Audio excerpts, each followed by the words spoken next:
On May 23rd, the bodies of 3 teenagers were found in the woods outside Atlanta, and that day forever changed the lives of many people in the city.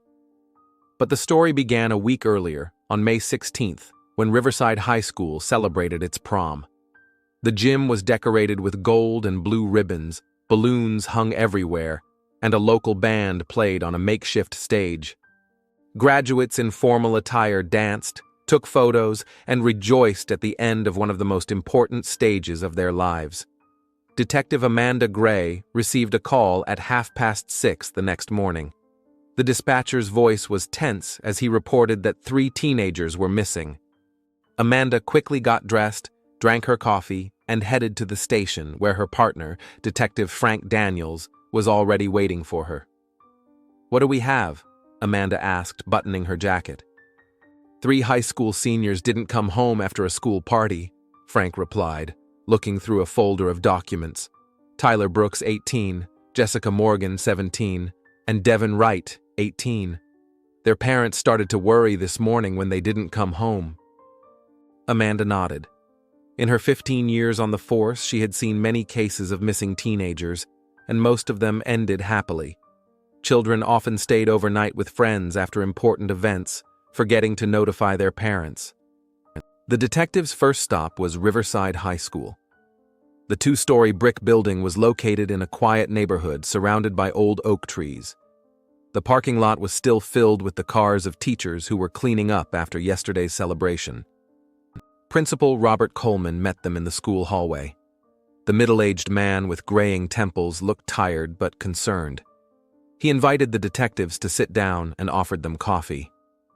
"I'm very worried about our children," Coleman said, rubbing his temples. "Tyler, Jessica, and Devin are good kids. Sure, they got into mischief sometimes, but nothing serious." "Tell us about last night," Amanda asked, taking out her notebook. "When was the last time you saw the missing students?" "The party ended around 11 o'clock. I was helping clean up the gym, so I don't remember exactly when I saw each of them for the last time. But they were definitely there until the very end." Frank leaned forward. "And after the official part was over? Were there any unofficial activities?" "No, nothing organized. Some of the guys were going to continue the celebration at one of their classmates' houses, but I don't know the details." The detectives asked for a list of everyone who attended the party and the contact information of the missing person's classmates. Coleman quickly prepared the necessary documents. Amanda and Frank spent the next few hours interviewing classmates. Most of them told the same story. The 3 friends were in a good mood, dancing, talking, nothing unusual. But when the detectives got to the group of kids sitting in the school cafeteria, the story began to take on some interesting details. "Yes, they were planning something," said Kimberly Adams, Jessica's classmate. "I heard them whispering during the dance. Something about leaving the principal a farewell gift." "What kind of gift?" Frank asked. Another student, Kevin Perry, shifted uncomfortably in his chair. "They wanted to sneak into Mr. Coleman's office and write something on the walls. You know, like graffiti. They thought it would be funny." "And when were they planning to do it?" Amanda asked. "After the holiday." When everyone had left. Tyler said the principal would be busy cleaning the gym, so they would have time. Amanda and Frank exchanged glances. This was the first concrete information they had about the missing teenagers' plans. Returning to the principal, the detectives shared the information they had obtained. Coleman sighed and shook his head. "I'm afraid they really did it," he said. "When I came to work this morning, I found that the lock on my office door had been broken." "Can we take a look?" Amanda asked. Coleman led them into his office. The door was neatly closed, but the signs of tampering with the lock were obvious. Inside the office, the walls were covered with black marker. They were adorned with obscene words and drawings typical of teenage vandalism. "Under normal circumstances, I would be very angry," Coleman said, surveying the damage. "But right now, I only care about one thing. Where are these kids? I'm willing to forgive them for any prank, as long as they are alive and well." Frank carefully examined the office. "Did you notice anything missing?" "Documents, valuables." "No, nothing is missing. They just wrote on the walls and left. Although, the principal paused. Some papers on the desk were scattered. Maybe they rummaged through the documents, but there was nothing important there. The detectives photographed the office and recorded the principal's statement. Then they continued questioning witnesses, trying to piece together the events of the evening. The school security guard, an elderly man named Albert Griffin, said he saw a group of teenagers near the main entrance around midnight.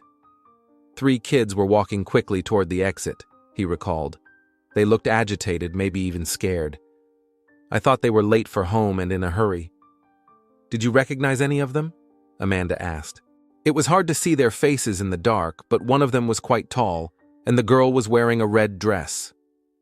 I think they could have been the kids who went missing. The detectives interviewed several other witnesses who confirmed that around midnight, 3 teenagers had indeed left the school grounds. They were walking quickly, almost running, toward the bus stop. It was strange to see them at that time of night, said Mrs. Hopkins, the math teacher. Usually, after school events, children don't leave so late, especially on weekdays.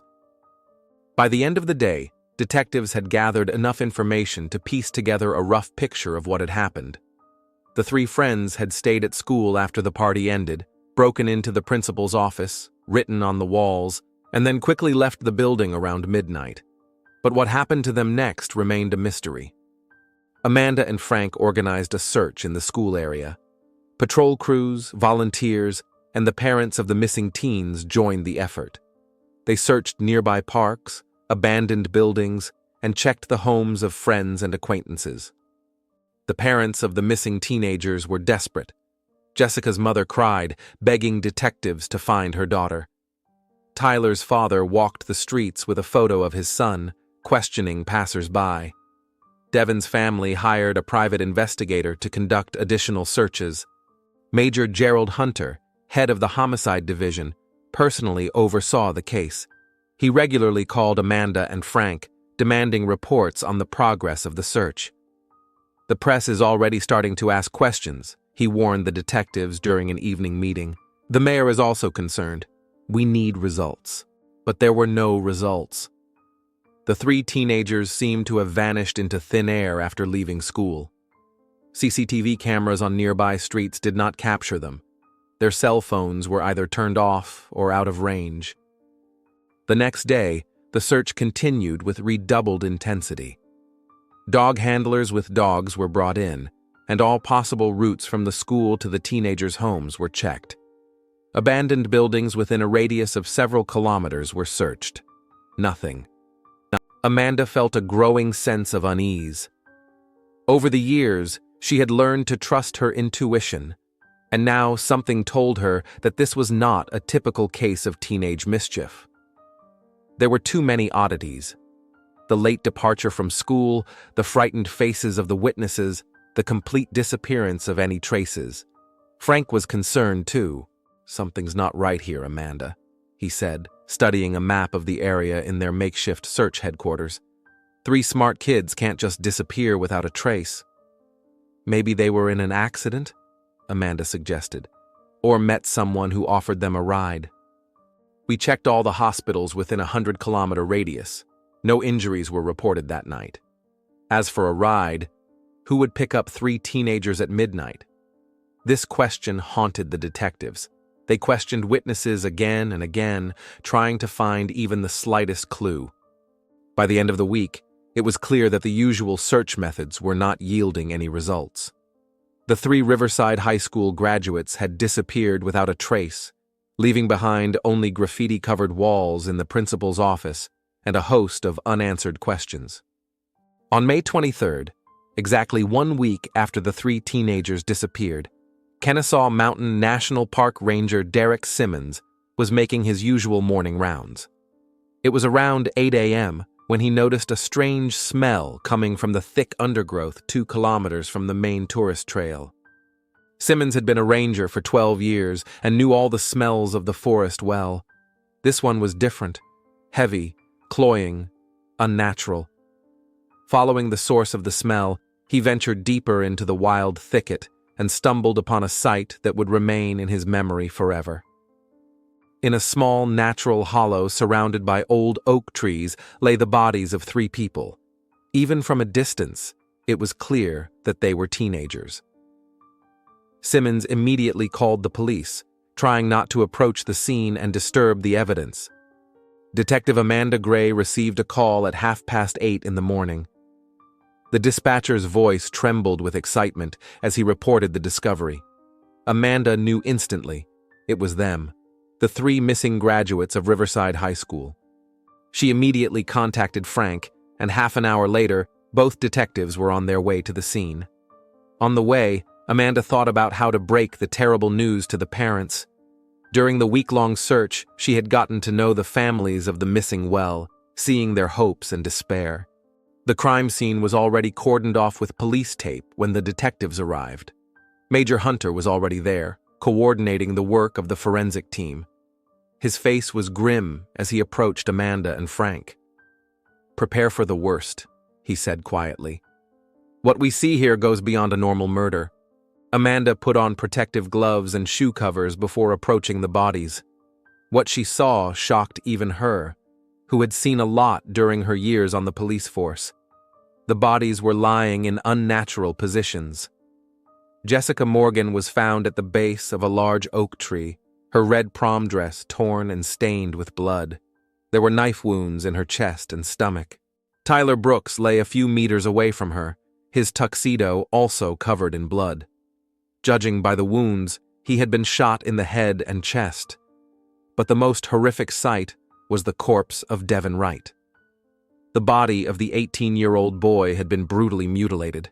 His limbs were severed from his torso, and his head lay to one side. Obviously, the dismemberment had occurred after death, but that didn't make the scene any less repulsive. "My God," Frank whispered, looking away. "Who could do this to children?" Criminalist David Clark had been working at the crime scene for several hours. He approached the detectives, removing his rubber gloves. The preliminary data is as follows. Time of death is approximately 1 week ago, which coincides with the time of disappearance. Jessica Morgan suffered multiple stab wounds to vital organs. Tyler Brooks was shot twice, in the head and heart. Devin Wright was also shot, but his body was dismembered after death. "What weapons were used?" Amanda asked. "A gun. The caliber is difficult to determine at this point. Further investigation is needed. A knife. Most likely a hunting knife with a long, sharp blade. More serious tools were used for the dismemberment, possibly an axe or a saw." Frank examined the area around the crime scene. "Were they killed here, or were the bodies brought here?" "The amount of blood indicates that the murder took place on site," Clark replied, although some details raise questions. For example, there are virtually no signs of a struggle. It seems that the victims did not resist or were immobilized in some way. Amanda studied the area carefully. The location had been chosen deliberately, far enough from tourist trails that the bodies would not be found immediately, but accessible enough for transport.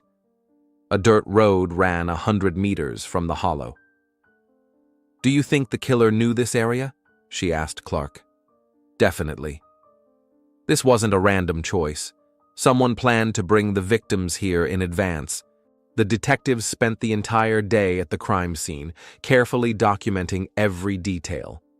They found tire tracks on the dirt road, several cigarette butts that could have belonged to the killer, and pieces of fabric on the branches of a bush. By evening, the bodies had been sent to the morgue for detailed autopsies, and the detectives returned to the station to begin analyzing the evidence they had collected. Meanwhile, Amanda and Frank were preparing for the most difficult part of their job, telling the parents about the death of their children. They decided to start with Jessica Morgan's family. The girl's mother, Vivian Morgan, worked as a nurse at a local hospital. When the detectives arrived at her home, she immediately understood that something terrible had happened. Her screams and sobs echoed throughout the neighborhood. Tyler's father, Antoine Brooks, met the news with a stony face. He was silent for a long time, then said quietly, "Find the person who did this. Find them and punish them." The most difficult meeting was with Devin's parents. When they were told about the condition of their son's body, his mother fainted. News of the discovery of the bodies quickly spread throughout the city. Local television stations interrupted their programming to report on the tragedy. Journalists began to flock to the police station, demanding comments. Atlanta Mayor Reginald King called an emergency press conference. He looked shaken as he announced the tragedy. "This is the most horrific crime in our city in decades," he told reporters. "I personally guarantee that the killer or killers will be found and brought to justice. The police will receive all the resources they need to investigate this case." After the press conference, the mayor met with Major Hunter and demanded immediate results. "Gerald, I understand the complexity of the situation, but the city is in a panic. Parents are afraid to let their children go to school. We need quick results." "We're working around the clock," Hunter assured him. "My best detectives are on the case." But this isn't the kind of case that can be solved in a few days. The next day, the autopsy results confirmed the forensic scientist's preliminary findings. Medical examiner Dr. Elizabeth Hampton presented a detailed report. "Jessica Morgan suffered 7 stab wounds," she reported to the detectives.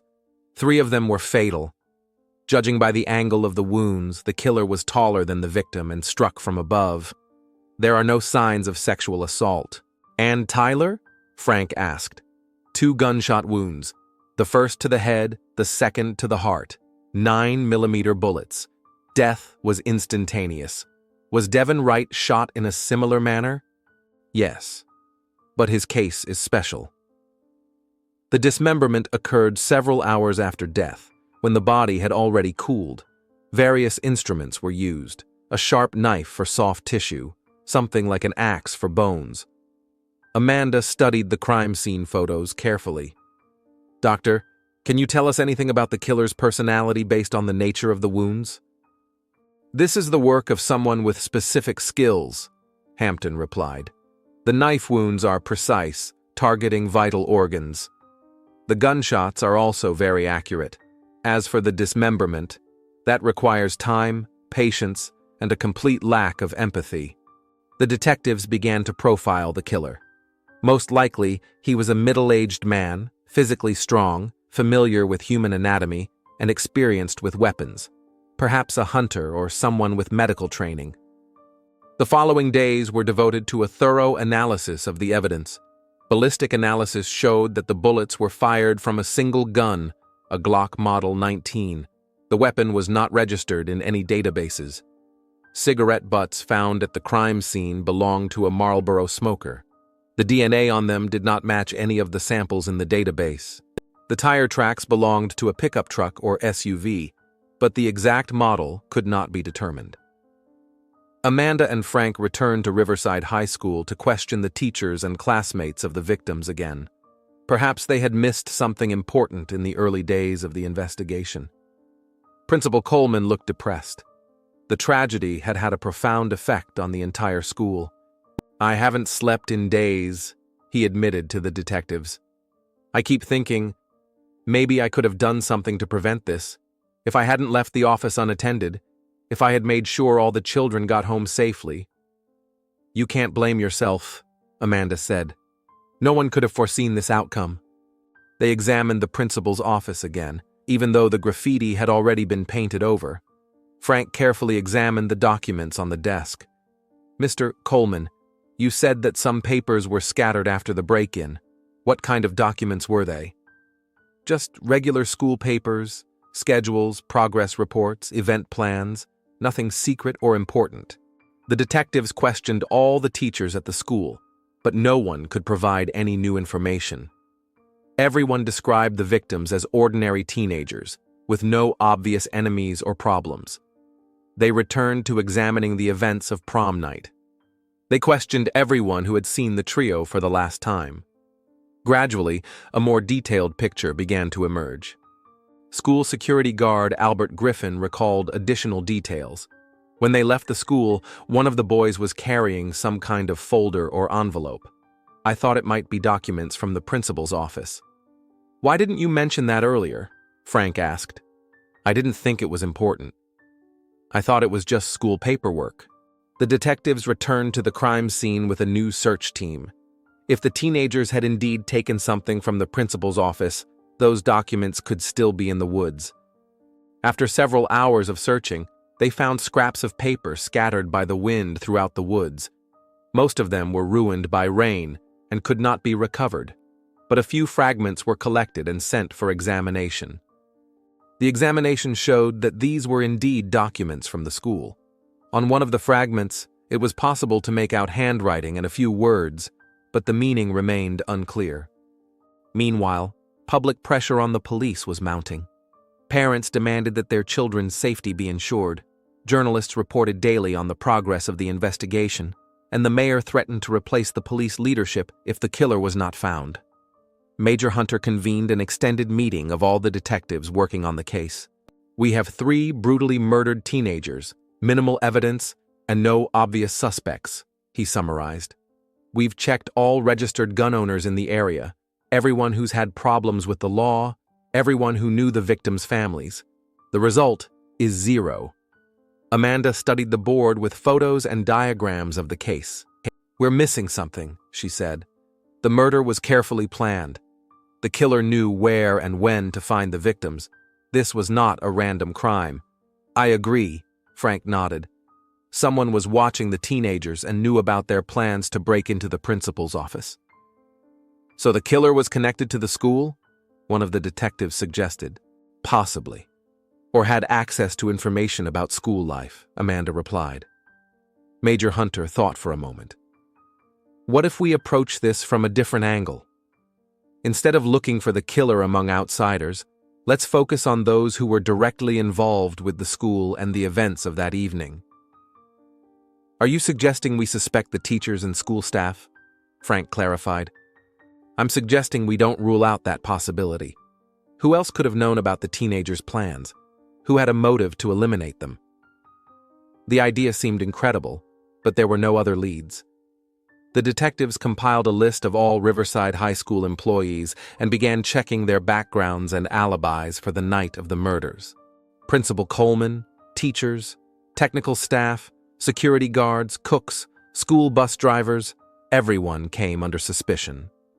The investigation showed that most of them had solid alibis. They were at home with their families, and witnesses confirmed this. But a few people raised additional questions.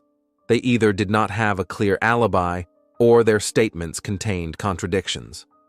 After lengthy discussions and analysis of all the available data, the detectives came to the conclusion that a drastic decision had to be made.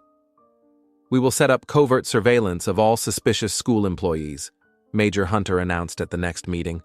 "This is our last chance to get a lead. If the killer is really connected to the school, sooner or later he will give himself away." Amanda and Frank were assigned to coordinate the surveillance operation. It was a risky move, requiring considerable resources and time, but there was no other option. The city was still living in fear. Parents walked their children to school and picked them up after class. Evening walks had stopped. Atlanta had become a city that feared its own shadows, and somewhere among them lived the killer of 3 innocent teenagers, possibly planning his next crimes. The covert surveillance operation began on May 27th, 4 days after the bodies were discovered. Major Hunter assigned 6 experienced detectives to the task, who were to work around the clock, monitoring the most suspicious employees of Riverside High School. Amanda and Frank coordinated the operation from a makeshift headquarters located in an abandoned store across from the school. From here, they had a good view of the parking lot and the main entrance to the school. The list of suspects included 7 people: Principal Robert Coleman, Vice Principal Marcus Phillips, Physical Education Teacher Jerome Carter, Librarian Dorothy Coleman, Technician Ralph Mitchell, Maintenance Man Clarence Rowe, and History Teacher Walter Price. Each of them had either an inaccurate alibi for the night of the murder, access to information about school life, or both. The first day of surveillance yielded no results. All the suspects behaved as usual. They came to work, taught classes, socialized with colleagues, and returned home. The detectives recorded their every move, but nothing suspicious happened. The second day also passed without incident. Amanda began to doubt the correctness of the chosen strategy. Perhaps the killer was not connected to the school at all, and they were wasting precious time. Maybe we're on the wrong track? She expressed her doubts to Frank during the evening debriefing. So far, it's the only lead we have, he replied, studying the photos taken by the surveillance team. Let's give the operation a few more days. The third day brought the first interesting observations. Detective Harris, who was following Principal Coleman, noticed that he stopped twice at bus stops and talked to children. Each time, the conversation lasted no more than a couple of minutes, after which Coleman drove away. Maybe he's just showing concern for his students, Harris suggested when reporting what he had seen. But in the context of our investigation, it looks suspicious. The fourth day of surveillance also passed relatively quietly. The detectives recorded the suspect's usual routine, finding nothing incriminating. Pressure from the mayor and the public was mounting. Journalists began to criticize the police for the lack of progress in the investigation. The fifth day, June 1st, was a turning point in the case. Around 3:30 p.m., Principal Coleman left the school and headed for his car, a dark blue Honda Accord sedan. Detective Harris, who was on duty at the time, prepared to follow him as usual. But instead of driving away immediately, Coleman stopped near a group of elementary school students waiting for the bus. He started talking to one of the boys, a dark-skinned child of about 10 wearing a red t-shirt. The conversation lasted about 5 minutes. Harris couldn't hear what they were talking about, but he noticed that the boy looked wary at first, then relaxed. At the end of the conversation, Coleman pointed to his car, and the boy nodded. What happened next made the detective's heart beat faster. The boy walked over to the principal's car and got into the front seat. Coleman started the engine and slowly drove out of the parking lot. Harris immediately contacted Amanda. Coleman just put one of the younger students in his car, he reported, following the sedan at a safe distance. The boy got in voluntarily, but it looks strange. Follow them, Amanda ordered. We're coming immediately for backup. Amanda and Frank quickly left headquarters and headed for Harris's location. The detective continued to report Coleman's route over the radio. He's heading toward the Buckhead residential area, Harris reported. Normal speed, no attempts to hide. 20 minutes later, Coleman stopped near a small house on a quiet street. Harris parked 2 blocks away and watched through binoculars. Coleman and the boy got out of the car, he reported. Now they're walking toward the house. Coleman is opening the door with a key. This is obviously his house. Amanda and Frank arrived at the location 10 minutes later. They sat in their car on a neighboring street, from where they had a good view of Coleman's house, a single-story red brick building with a small garden in front of the entrance. What do we know about this house? Amanda asked, studying the building through her binoculars. Frank checked the database on his tablet. The house belongs to Robert and Dorothy Coleman. They bought it 12 years ago. No complaints from neighbors, no police calls to this address. They watched the house for almost an hour, but didn't notice any suspicious activity. Silhouettes appeared in the windows from time to time, but it was impossible to tell what was going on inside. It could be innocent, Frank mused. Maybe Coleman just dropped off a kid. Maybe not, Amanda replied. Given the circumstances, we can't ignore this behavior. At 5:30, Coleman left the house, but without the boy. He got in his car and drove off toward the school. The detectives remained watching the house, expecting the boy to come out too. But time passed, and the child did not appear. It's almost 7 o'clock, Amanda said anxiously. Where is the boy? She contacted Major Hunter and reported the situation. After a brief discussion, it was decided to approach the house under the pretext of a routine check. Amanda and Frank approached the front door and rang the bell.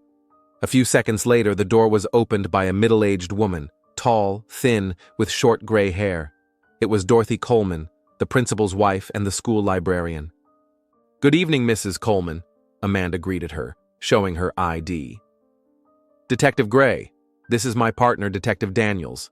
We are conducting an investigation and would like to ask you a few questions. Dorothy's face tensed for a moment. but she quickly regained her composure. "Of course, come in. Although my husband has already answered all your questions." "It's a routine procedure," Frank explained. "We're interviewing all the school staff." Dorothy invited them into the living room, a spacious room with antique furniture and lots of books on the shelves. The detectives looked around, trying to notice anything unusual.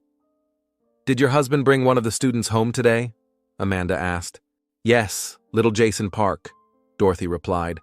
"The boy missed the bus, and his parents are at work. Robert often helps children in such situations." "Where is Jason now?" "He's playing in the nursery. His mother is supposed to pick him up in an hour." Frank noticed several photographs on the coffee table. "May I look at them?" he asked, pointing to the pictures. "Of course," Dorothy agreed, but there was a note of tension in her voice. Frank picked up one of the photos. It showed Robert and Dorothy with a forest in the background. Something about the picture seemed familiar to him. "Where was this taken?" he asked. "In Kennesaw Mountain National Park," Dorothy replied. "We often go there for walks."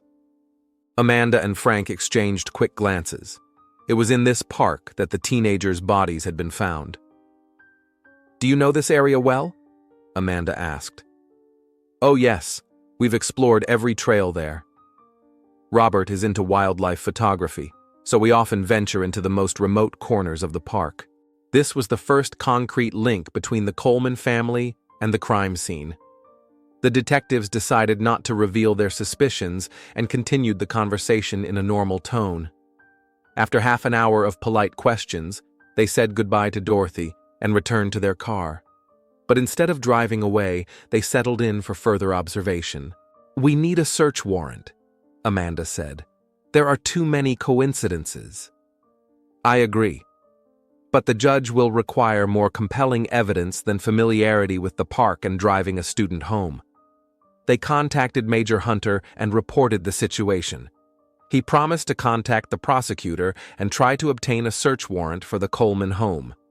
In the meantime, they continued their surveillance. At 8 o'clock in the evening, a car pulled up to the house and a young woman, apparently Jason's mother, picked up the boy. The child looked healthy and happy, which reassured the detectives somewhat. At 8:30, Robert Coleman returned. He parked his car in the garage and disappeared into the house.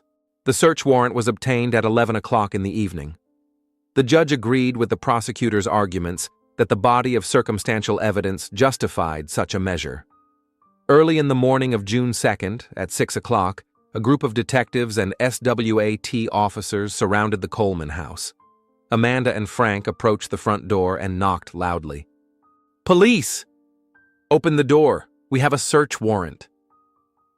The door was opened by a sleepy Robert Coleman in his pajamas. His face expressed genuine surprise and concern. "What's going on?" he asked. "What's the matter?" "We have a search warrant for your home in connection with the investigation of the murder of 3 teenagers, Amanda announced, showing him the document. "This must be some kind of mistake," protested Coleman. "I'm the school principal. I couldn't possibly be involved in the murder of our children." Dorothy appeared in the hallway, wrapped in her bathrobe. Her face was pale. "Robert, what's going on?" "Don't worry," Frank said. "If you're innocent, the search will prove it. Please go into the living room and don't interfere with our work." Detectives and forensic experts began a thorough search of the house. Amanda headed for Coleman's study, located at the back of the house. The room was filled with bookshelves, a computer stood on the desk, and diplomas and photographs adorned the walls. She began to examine the desk, carefully checking each drawer. In the bottom drawer, under a stack of old magazines, her hand stumbled upon something hard. Amanda carefully pulled out a small wooden box. Inside were photographs. The first few pictures looked familiar. They were school photos of various students. But when she got to the next photos, her blood ran cold. Dozens of photos and names with detailed descriptions and plans. It became clear that Coleman had been studying potential victims among his students for a long time. "Arrest them both," Amanda ordered the officers. "Immediately." While the Colemans were being read their rights and handcuffed, the search continued. In the basement of the house, detectives found even more horrifying evidence. Hidden behind a false wall was a room containing hundreds of photos of various people, not only children, but adults as well. Many of the photos were marked with dates and notes saying, "Done." On the shelves were jars containing some kind of liquid in which objects resembling human organs were floating. In the corner lay blood-stained instruments, knives, saws, axes.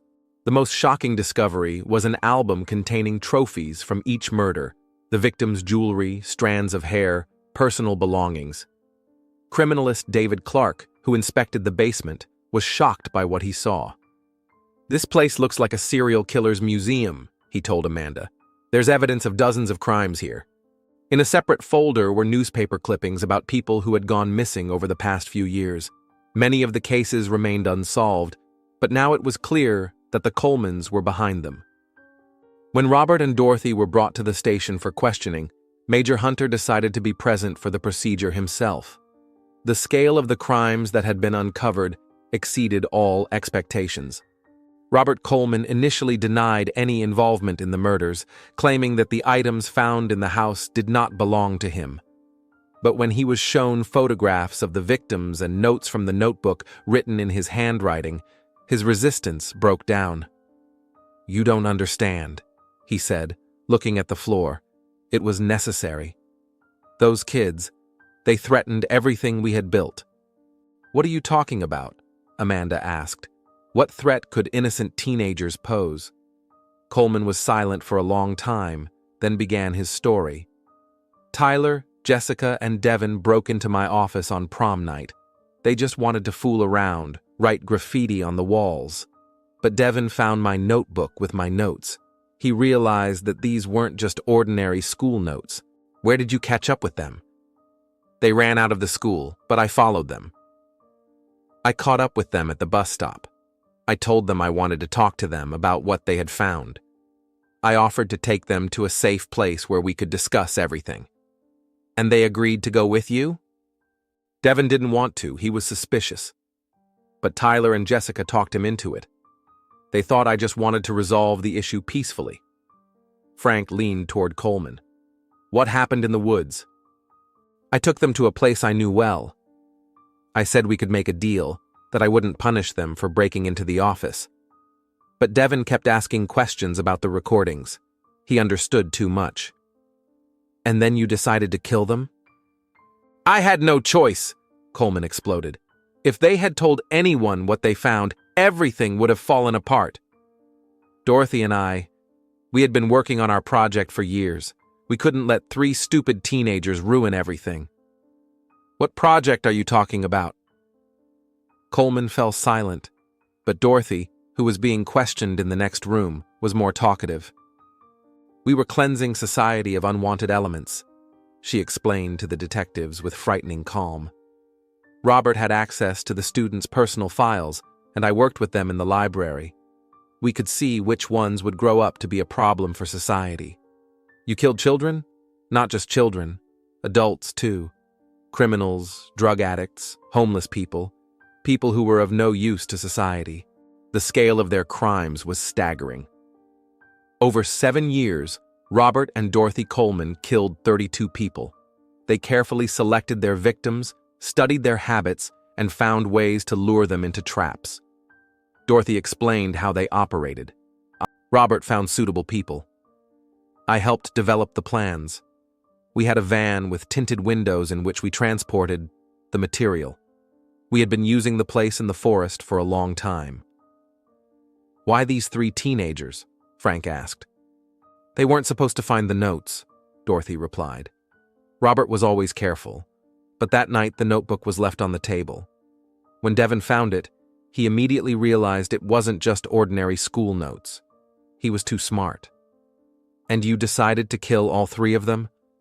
"We couldn't leave any witnesses. Even if we had only killed Devin, Tyler and Jessica would have asked questions. It was easier to get rid of them all at once." The Colemans' confessions shocked everyone present. The people who had been entrusted with the education and upbringing of children turned out to be cold-blooded serial killers. Further investigation revealed that many cases of missing persons in the Atlanta area in recent years were linked to the Coleman's activities. Their methods were varied: poisoning, gunshot wounds, stab wounds, and, in some cases, sophisticated torture. Robert Coleman confessed to 32 murders, and Dorothy confessed to being an accomplice in all of the crimes. She not only helped her husband select victims, but also participated in the murders and the disposal of the bodies. The motives for their crimes were even more horrific than the murders themselves. The Colemans considered themselves fighters for the purity of society, cleaning up human trash. They kept detailed records of each victim, explaining why that person deserved to die. When news of the serial killer's arrest spread throughout the city, the reaction was explosive. Parents who had trusted their children to the school principal felt betrayed. Many Riverside School students needed psychological help. The mayor of Atlanta held an emergency press conference, thanking the police for solving the case and promising to conduct a thorough review of the city's entire education system. "We cannot allow this to happen again," he told reporters.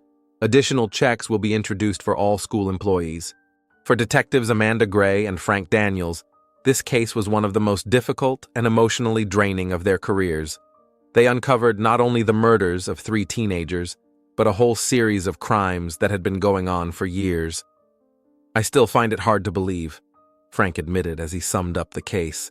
"The people we trust with our children turned out to be monsters."